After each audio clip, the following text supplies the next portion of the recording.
Si no te gusta el comunismo, ¿por qué no te vas a Venezuela o Corea del Norte a disfrutar del comunismo? Tú eres de Podemos, ¿no? ¿Qué?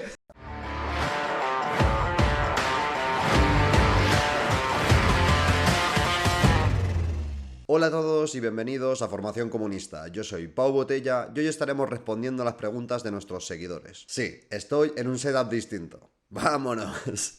Estoy en el despacho del sindicato, efectivamente, para la gente que no se lo creía. Y bueno, como veis, incluso improvisando un setup, tengo mejor setup que en mi cuarto. Así que juro solemnemente que decoraré mi setup. O crearemos el estudio y miré el estudio y ya está. Bueno, chicos, como habréis visto en la miniatura y en el título, hoy vamos a estar respondiendo a preguntas de los suscriptores, que en los últimos vídeos la verdad es que ha habido muchísimas preguntas, sobre todo en el vídeo de materialismo histórico y también en el vídeo del lumpenproletariado. Os lo voy a dejar por aquí, los dos vídeos, para que podáis ir a verlos antes, aunque estaremos respondiendo de manera general a cuestiones básicas del marxismo. Así que nada, ha habido supuestos marxistas enfadados conmigo. Chicos, no os enfadéis. Yo sé que os jode que divulgando lleguemos a más gente y consigamos que más gente entienda el marxismo. Pero no os pongáis rollo intelectualoides porque no os da. Yo no soy nadie, ni soy un experto en nada. Yo divulgo lo que sé. Intento formarme e intento estudiar antes de hacer vídeos para que la gente tenga una base y sobre todo intento familiarizar a la gente con las cosas que vosotros os empeñáis en ocultar y en decorar con 1000 palabras extrañas para que nadie entienda. Los que se den por aludidos, que se den por aludidos. Creo que hoy voy a contestar a un comentario de una persona súper ofendida y también a algún anarquista que con el vídeo del lumpenproletariado se enfadó o le surgieron dudas al respecto de nuestra posición. Así que sin más dilación, como siempre, gracias a todos por apoyarme, por dejar en comentarios vuestras dudas y sugerencias y vamos a ello. Bueno, estaba recopilando las preguntas y he dicho, voy a ponerla mejor para el principio. Así que, bueno, aquí la podéis ver. Si no te gusta el comunismo, ¿por qué no te vas a Venezuela o Corea del Norte a disfrutar del comunismo? Explosiones triples. Tú eres de Podemos, ¿no? ¿Qué? Gracias a tu partido, el país se está hundiendo. Bueno, María José García López, no sé quién es, supongo que será una señora que no nos conoce. No somos de Podemos, es más, somos la única organización a nivel nacional que critica abiertamente a Podemos y que les hacemos la vida imposible políticamente, no solo porque están hundiendo al país, como tantos otros gobiernos que nos han sucedido de izquierdas y de derechas, esta dicotomía absurda en la que gobierna uno u otro siempre hacen caso a la oligarquía, sino que además, de verdad, que no nos pueden ver. No sé qué has hecho tú, María José, contra Podemos, pero yo duermo todas las noches muy tranquilo sabiendo que esa gente pierde influencia gracias a nosotros. Así que, nada, eso por un lado. Venezuela y Corea del Norte para nosotros son países capitalistas que utilizan el comunismo para justificar su decadencia. Han demostrado que sus vías específicas al socialismo son vías específicas al capitalismo de Estado y nos repugnan. Así que, bueno, ya que estoy, dejo por aquí el vídeo sobre Corea del Norte que hicimos en el canal de Roberto para que le puedas echar un ojo, María José. Un saludo y sígueme. Vale, seguimos. Vamos ya con el material serio. Vamos primero con el vídeo de materialismo histórico. Lo primero es lo primero. Tenemos aquí a Néctar9 que dice: se me hace más que complejo el proceso de capitalismo a socialismo. Incluso en el socialismo, relaciones capitalistas en gran porcentaje podrían seguir existiendo. Es cuando la planificación socialista supere la anarquía productiva capitalista en cada área de toda la economía, o en su mayoría, que podremos decir que vivimos en el socialismo. Mientras tanto, hay que hablar de postcapitalismo e ir de manera gradual tomando sectores de la economía donde podemos hacerlo mejor que el método capitalista. Lo siento, Néctar, pero no puedo estar de acuerdo contigo, más que nada porque estás reduciendo el socialismo o el comunismo en general a una cuestión económica. Pero la intervención o la planificación en la economía se puede hacer también desde el capitalismo, de hecho se hace ya, de manera complementaria al mercado, a la propiedad privada sobre los medios de producción y obliga a las propias empresas públicas o al intervencionismo estatal a actuar como una empresa más. El socialismo incluye varios elementos más de los que te has olvidado y sin los cuales no se puede entender no solo el triunfo, sino también el fracaso de muchos supuestos socialismos que no eran otra cosa que ese postcapitalismo o ese intervencionismo estatal que no velaba por la abolición de las clases a largo plazo, sino era una manera reformista, idealista, de entender el paso de un modo de producción a otro. Y es que el socialismo no se puede entender sin el Partido Comunista, no se puede entender sin el poder obrero, es decir, los trabajadores organizados de manera democrática, la democracia obrera, que dirigen el Estado en contra de los elementos contrarrevolucionarios y que participan directamente de las decisiones políticas y económicas del país a través del sistema de los llamados soviets o juntas de obreros. Aunque es cierto que hay periodos de transición para acabar planificando todas las ramas de la producción, no es algo gradual, sino que implica una revolución radical que permita apropiarse de los sectores más importantes de la economía para impedir que el capitalismo determine la vida económica en el país.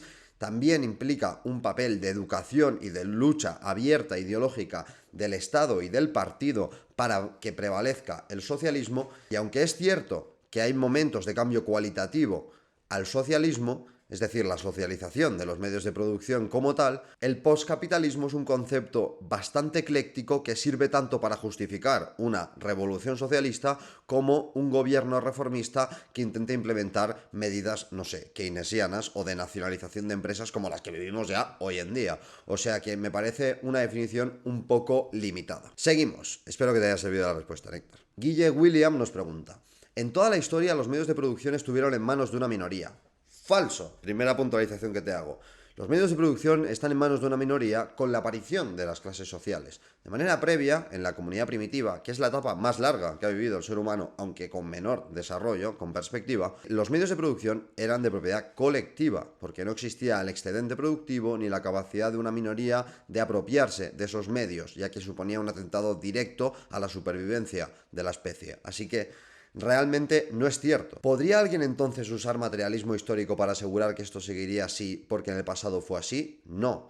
Primero, por lo que ya he explicado, y segundo, porque que algo haya sido así siempre no implica que lo vaya a ser en un futuro. Hay que analizar la relación que guarda con el desarrollo humano, las causas que permiten que eso exista, cuáles son las condiciones objetivas de esa ley o de ese fenómeno.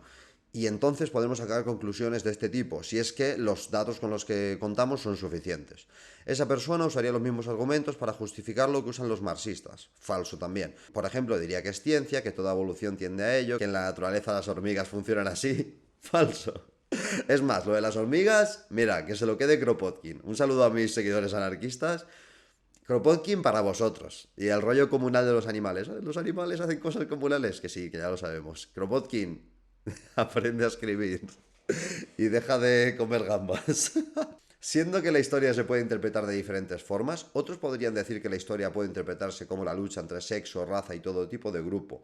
Falso también. En el próximo vídeo de formación hablaremos de los distintos factores que, según algunos sectores de la sociología y de la historia, la antropología, etc., se supone que son los factores determinantes para el desarrollo humano, o que de vez en cuando se utilizan, y entre ellos también nombraremos el tema de la raza y el sexo, porque históricamente se ha demostrado que estos elementos no son tan determinantes como la lucha de clases y el factor económico. Así que no es una cuestión de decir siempre ha sido así, ni es una cuestión de libres interpretaciones. Hay que tener pruebas, hay que contrastarlo con la realidad y hay que seguir un método riguroso, materialista, científico. ¿Qué es lo que hace a Marx elegir clases basado en ownership de medios de producción?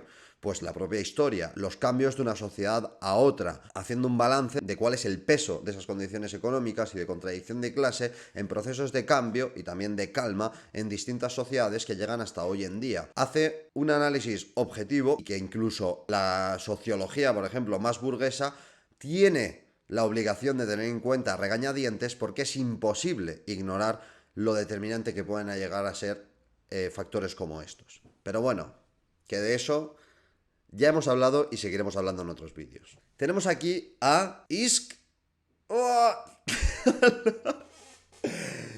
S//7. O sea, obviamente Isk está huyendo de la CIA. No sé qué puto mote es ese.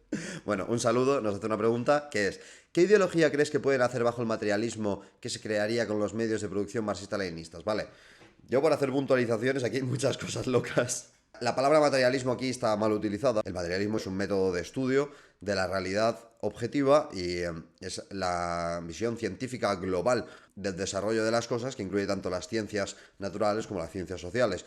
No es una etapa histórica. Yo creo que te refieres al comunismo, donde los medios de producción marxistas, bueno, perdón, no marxistas-leninistas, marxistas-estalinistas. Venga, esto se merece una pequeña explosión. Vale.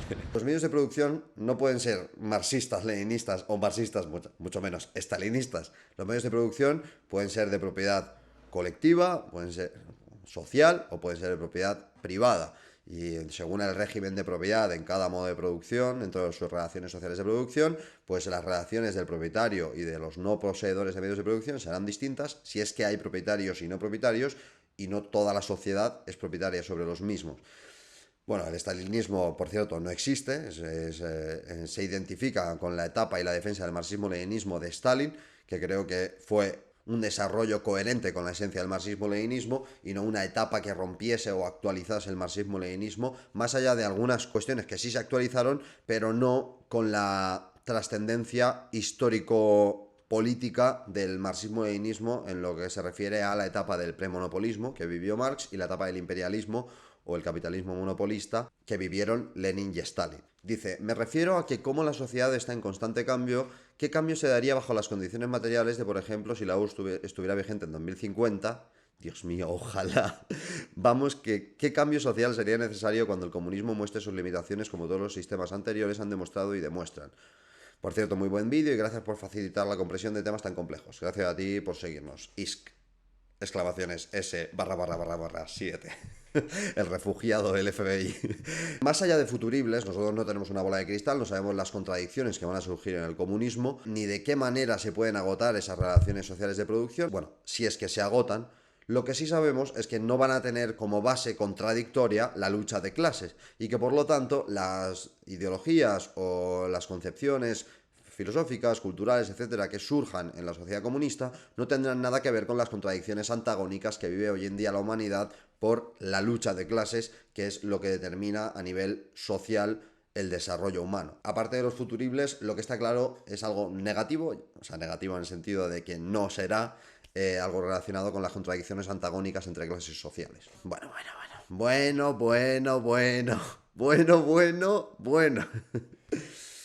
Vale, yo estaba navegando por mi vídeo de materialismo histórico que enfadó a algunas personas, entre ellas personas que hacen el pino y les gusta mucho España hasta el tal punto de que son un insulto para su nombre y su cultura en la historia, que no voy a nombrar.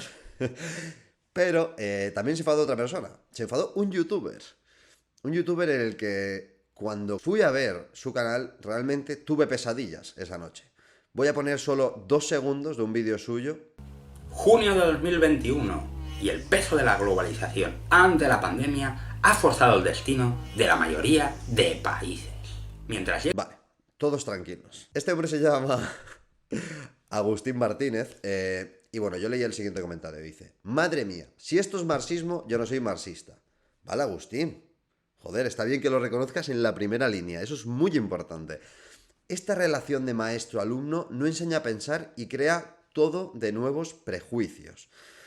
Bueno, sinceramente entiendo que se pueda criticar la divulgación que se hace de una manera u otra para facilitar el entendimiento de conceptos. Yo llevo ya un total de casi 8 años formando en marxismo o en lo que yo he sido capaz, ¿no?, de entender del marxismo. He visto clases horrendas donde se utilizan conceptos ultra tediosos para explicar cosas que nadie entiende y que nadie se consigue familiarizarse con ellos. Yo intento exteriorizar mi proceso de aprendizaje para otras personas. Pero bueno, hay gente que tiene muy claro que esto es súper nocivo para la gente. La diferencia también es que nosotros no solo enseñamos marxismo con estos vídeos o con la divulgación en general, sino que nosotros militamos todos los días, tenemos formaciones internas, tenemos grupos de lectura, de debate, somos muy disciplinados y exigentes con este tema y no estamos en casa haciéndonos paja. Bueno, para dejar un poco claro la importancia también de la militancia muchas veces, porque esta gente escribe así desde su casa. Si esto es marxismo, yo no soy marxista. 5 minutos para el café. Esta forma de enseñar no deja de recordar a la versión cutre de los estudios vulgares universitarios. Agustín, tranquilízate. Venga, vamos a poner otros 2 segundos de su vídeo. Ya gozan de cierta simpatía y apoyo ante los ojos de las masas. La parte positiva del asunto... Perdón por vulgarizar, no volveré a hacerlo. Menos dar todo de definiciones escolásticas y más enseñar la esencia del materialismo y de la dialéctica. Yo creo que sí que cumplimos de cierta manera con este objetivo, pero Agustín no, lo tiene muy claro. Si se entienden bien las bases, no tiene ningún misterio entender la forma en que el materialismo dialéctico explica la historia natural de la humanidad. Claro, porque para Agustín, la ciencia del materialismo dialéctico, el materialismo histórico, es súper fácil de entender y por lo tanto lo que tenemos que hacer es darles una turra espectacular a nuestros oyentes y suscriptores y conseguir así que lo aborrezcan y nunca lo apliquen en su vida diaria. El materialismo dialéctico es más profundo de lo que te crees, Agustín, y yo creo que tú lo sabes. No creo que sea bueno identificar, enseñar con no divulgar y no simplificar también algunos conceptos para que la gente se empiece a familiarizar con ellos. Que por cierto, en todos los vídeos de formación digo que son vídeos para familiarizarse con los conceptos marxistas, y aunque yo creo que sí que sirven para entender también la esencia de muchas cosas que explicamos aquí, no es una clase magistral de nada, ni pretendo que lo sea, ¿vale? Por cierto, bueno, vienen las cosas. Es más erróneo que acertado la forma de distinguir la forma de explicar la historia. Básicamente el vídeo solo ha hablado de la vertiente maniquea, los buenos y los malos. Falso. Pero lo que distingue la historia vulgar es que explican la evolución, lo obsoleto, lo estancado, en base a grandes hombres que hicieron grandes cosas. Agustín, sí nombro la idea de que hay hombres que hacen grandes cosas en la historia como una teoría obsoleta de la historia, no solo en este vídeo, sino en otros anteriores. Creo que nuestros suscriptores están bastante familiarizados con esa definición y también nombro otras varias formas de interpretar la historia, como es, por ejemplo, no solo la de los buenos y los malos, sino también la de que la historia depende de la voluntad individual de todo el mundo o que la historia es producto del azar absoluto. Pero bueno, Agustín sabe más que yo, o sea, tampoco le voy a decir nada. Por ejemplo, para los defensores de Stalin, para los comunistas, querrás decir, todo iba genial hasta que Stalin el Grande murió. Falso. Eso es anticomunista y de gente religiosa. Stalin fue uno de los mayores revolucionarios de la historia de la humanidad y tuvo sus luces y sus sombras. Más luces que sombras. Fue un fiel seguidor del marxismo-leninismo y cometió errores, muchos de ellos identificados por él mismo y que hoy en día nos sirven para seguir luchando por construir algo mínimamente parecido al menos a lo que consiguieron los bolcheviques. Y por supuesto, a poder ser mejor. ¿Por qué nos dejaste, Stalin? Porque es una persona que muere como todas las personas del mundo, que tenía capacidades y limitaciones como todo el mundo, pero que era muy excelente en muchas cosas, y el problema del análisis histórico de la URSS no viene por la muerte de Stalin, sino por los problemas internos de la propia URSS, que el propio Stalin ya denunció: la burocratización, la entrada al partido de elementos inestables, la pérdida de cuadros en la Segunda Guerra Mundial, los problemas económicos y la no actualización de la economía a ciertos problemas que surgían, que por cierto Stalin también denunció, etcétera, etcétera. Los que vinieron detrás de ti lo destruyeron todo. Sálvanos, Stalin. Falso. Y yo no le veo ninguna gracia a las críticas hacia el marxismo. Pero ¿qué bases de ciencia tienes para hablar como hablas? De verdad que alucino. Menudo nivel manivel. Yo no presumo de ser científico, ni de tener 7 carreras, ni de ser un doctorado en nada.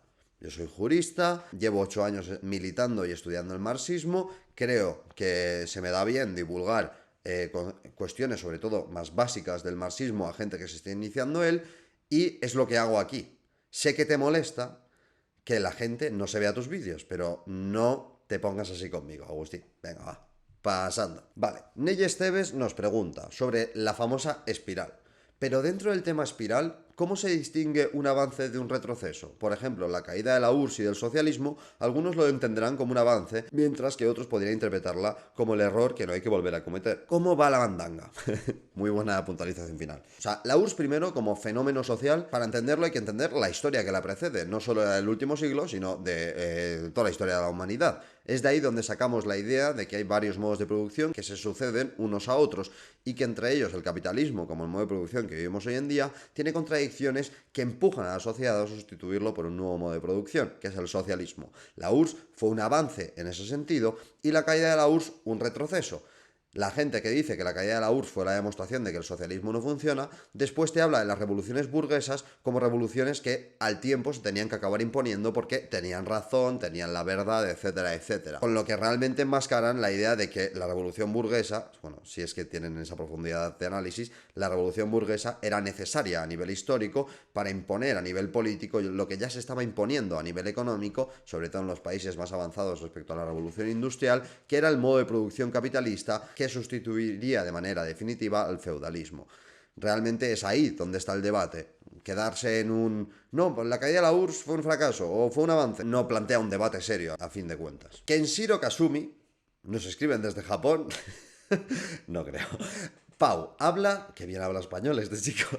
Pau, habla sobre la Magnochina de Néstor Magno y de sus aciertos y sus errores. Dios, me encantaría, lo haré, porque encima tengo muchos documentos de los propios anarquistas hablando sobre esto, y la verdad es que la Magnochina fue una de las experiencias más reivindicadas por los anarquistas y que a la vez más demuestra cómo incluso el anarquismo más consecuente en el ámbito de luchar contra contrarrevolucionarios, hacer pactos con gente, etcétera, etcétera, también cae, ¿vale? Porque no funciona. Y dirás, no, lo derrumbó la URSS, vuelvo a lo mismo. Que tu sistema dependa de lo que hagan unos comunistas que están sublevándose igual que tú contra los ejércitos imperialistas y no tengas en cuenta que lo que hubiera pasado si te hubieras enfrentado a la burguesía internacional, dice mucho de tu sistema. Autocrítica, señores, visión científica de la propia ideología para corregir y para mejorar en el análisis y en la actuación dentro de la sociedad, lo que no hace el anarquismo. Haré el vídeo. David Gau nos pregunta: ¿por qué nos gusta Mao? Chan, chan, chan. Por la teoría de los tres mundos, por la lucha de dos líneas, por incluir a la burguesía nacional como una clase revolucionaria interesada en el socialismo, por su servilismo al imperialismo, por su visión del campesinado como una clase casi más revolucionaria que el proletariado, por anteponer el avance en el campo al avance industrial en la ciudad, porque básicamente enmascaró de revolución cultural un golpe de estado dentro del partido y volver a donde le habían echado con métodos totalmente contrarios a lo que él había propugnado antes, porque defendía de cierta manera también el socialismo de mercado chino, porque sus nacionalizaciones se basaban en dar poder a la vieja burguesía incluso dentro del partido para que siguiesen explotando a los trabajadores, por la escuela de las 100 flores, que permitió florecer ideologías revisionistas en todo el país, por su visión contraria al marxismo-leninismo en cuanto a la internacional comunista, por su no condena al 20 Congreso, primero de manera oportunista, sí, pero después no, por sus relaciones oportunistas con gentuza como Tito, por ejemplo, por su defensa de la idea de que Estados Unidos era un tigre de papel y que había que aliarse con él para luchar contra la Unión Soviética, por su visión cíclica de la historia y de la lucha de clases dentro del partido, por la represión a los marxistas-leninistas dentro de su país. ¿Me dejo algo? Por su incomprensión total del materialismo histórico y su falseamiento para mezclarlo con teorías religiosas y culturalmente aceptadas en la vieja China. Estoy tirando de memoria, ¿eh? La gente se cree que no, pero estoy tirando de memoria. Bueno, algo me dejo. Yo me considero maoísta y seguidor de la línea Deng Xiaoping. Joder, macho, pues.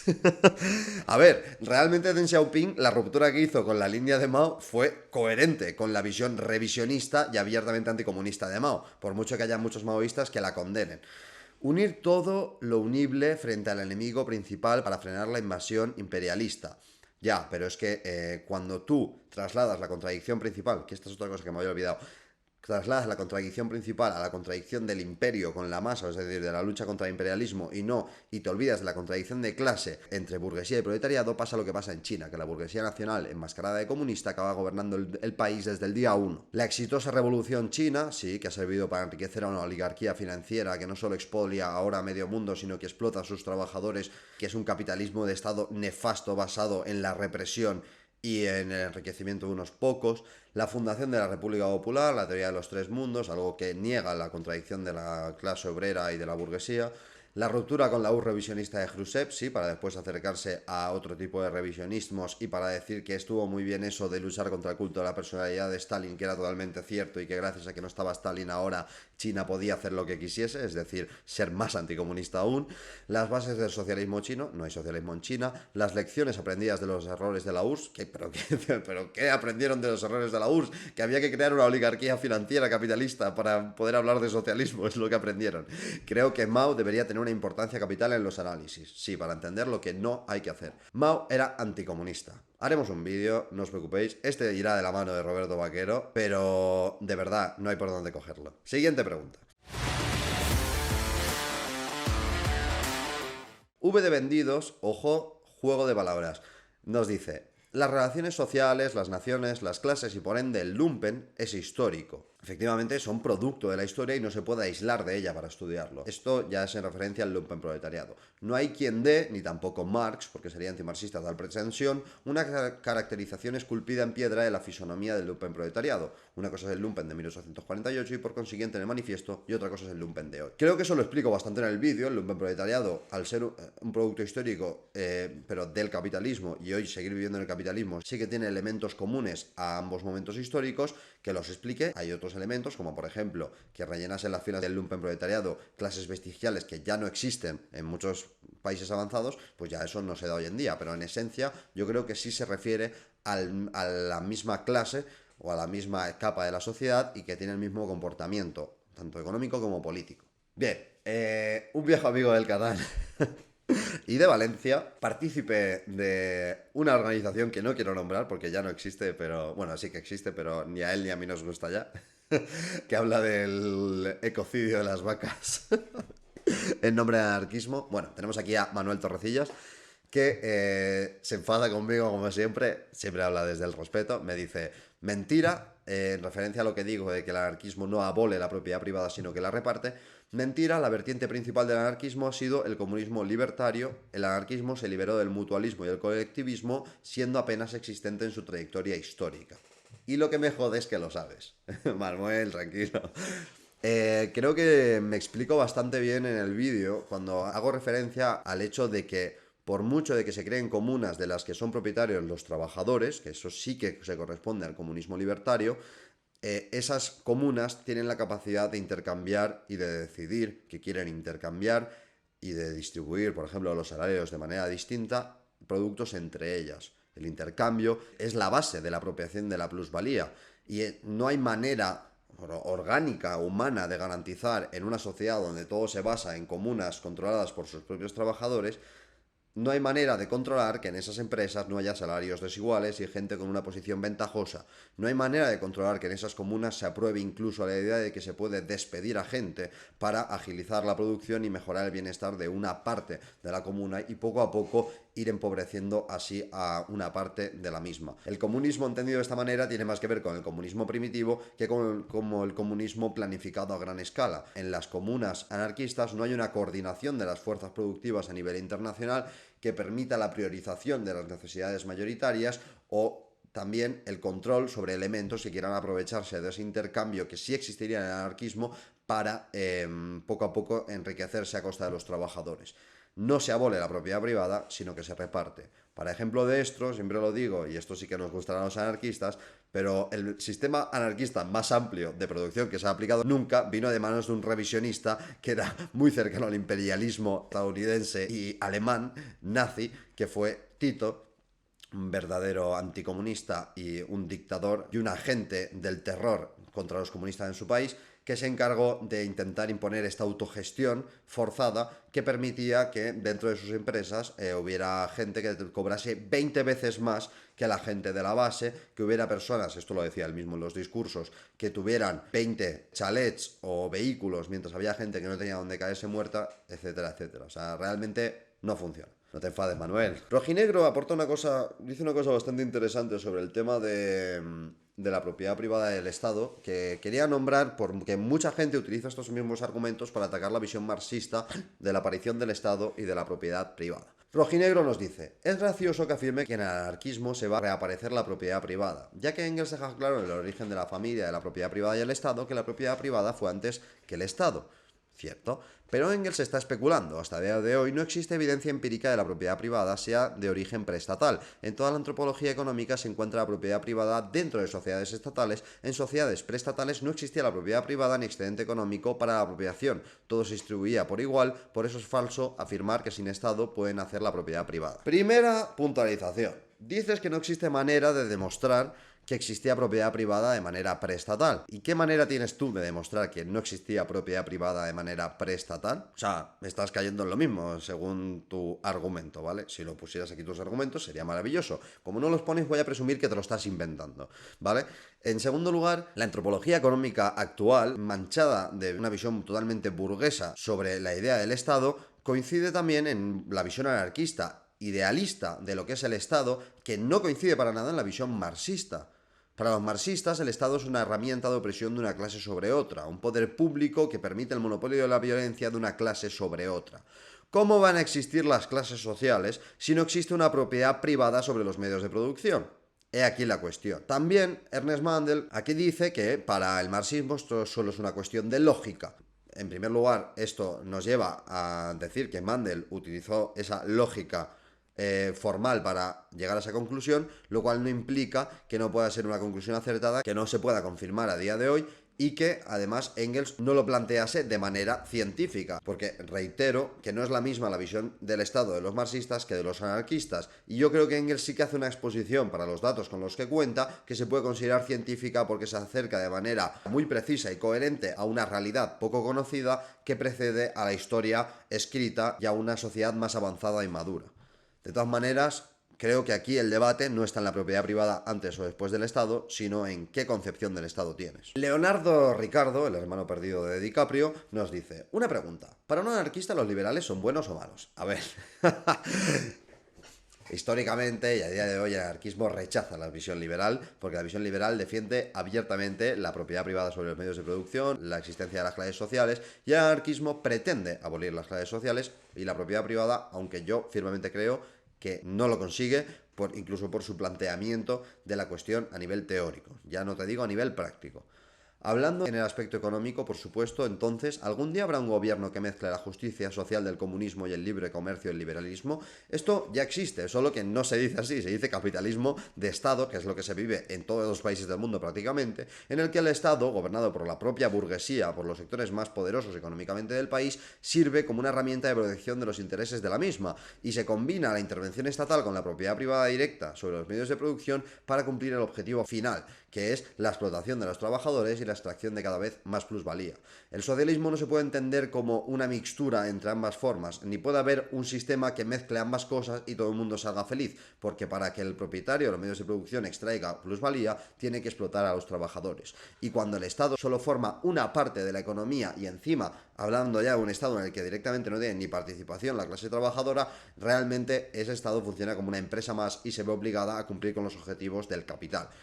Incluso en el estado más asambleario que te puedas imaginar, que eso no existe, pero en el capitalismo me refiero, no va a funcionar como un estado que priorice las necesidades sociales, sino un estado que obligatoriamente, para evitar la quiebra, ya solo por eso, y también por los chantajes, las presiones, etcétera, etcétera, de la burguesía, hará lo que diga la misma. Y no estoy hablando de una democracia o un gobierno actual. Bueno, pues Leonardo Ricardo, casi todas las democracias o gobiernos actuales prácticamente combinan la intervención estatal con el libre mercado y todo sigue siendo para el mismo objetivo, como lo sería en el mundo idílico también que nos has planteado. Aún así, gracias por la pregunta. Y ya, como última pregunta, señores, tenemos por aquí a nuestro amigo Roberto Pérez, que dice: Pau, en mayúsculas, buenos días, buenos días. Enhorabuena por tu canal y por el trabajo pedagógico que hace. Gracias. A un tal Agustín no le ha gustado, pero a mí me gusta.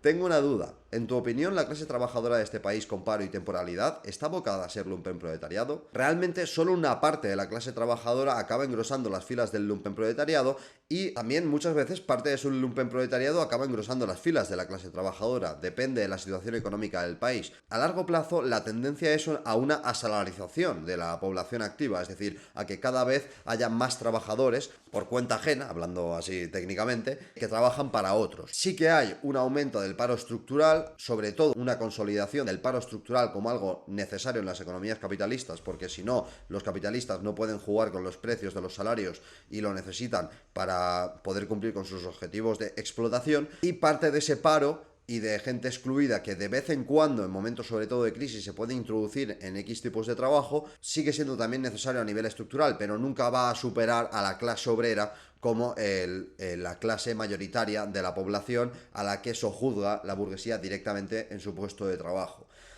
¿Que hay capas de la población que permanentemente engrosan esas filas? Sí, por ejemplo, hay muchos inmigrantes que vienen a España de manera irregular, que de manera casi inevitable acaban trabajando en condiciones casi de lumpen, de manera puntual, estacionaria y de suerte que le contraten en trabajos prácticamente en términos de semi-esclavitud que solo ellos pueden cumplir porque están en una condición de exclusión total.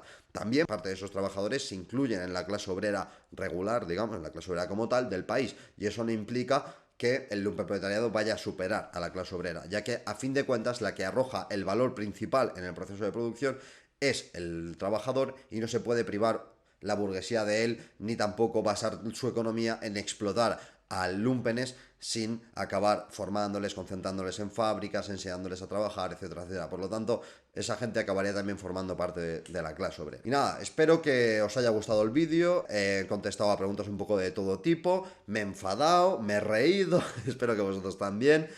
Siento mucho de verdad a la gente que no le gusta que divulgue, de verdad que por mí se pueden ir a la mierda. No, ahora en serio, muchas gracias a todos por vernos, espero que este vídeo os haya servido como tantos otros. Hacedme propuestas de cosas de las que hable, más preguntas en los comentarios, bueno, y si queréis también ponerme a parir, pues ponedme a parir, que así os saco yo aquí un reditillo en el próximo vídeo.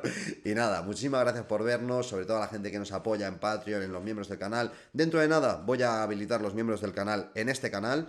A lo mejor os toca ver algún anuncio que otro, pero sí, oh Dios mío, comunistas y anuncios, tío, de verdad, bienvenido al mundo real, ¿vale? Y nada, de verdad, gracias a todos, mi comunidad es la hostia, me siento súper respaldado siempre, con ganas, cada vez que leo un comentario vuestro me entran más ganas de seguir trabajando en ese proyecto al que quiero dedicarle más tiempo y mejorar la calidad. Y sé que vosotros lo agradeceréis, así que nada, gracias por seguir conmigo en este camino y nos vemos en el próximo vídeo.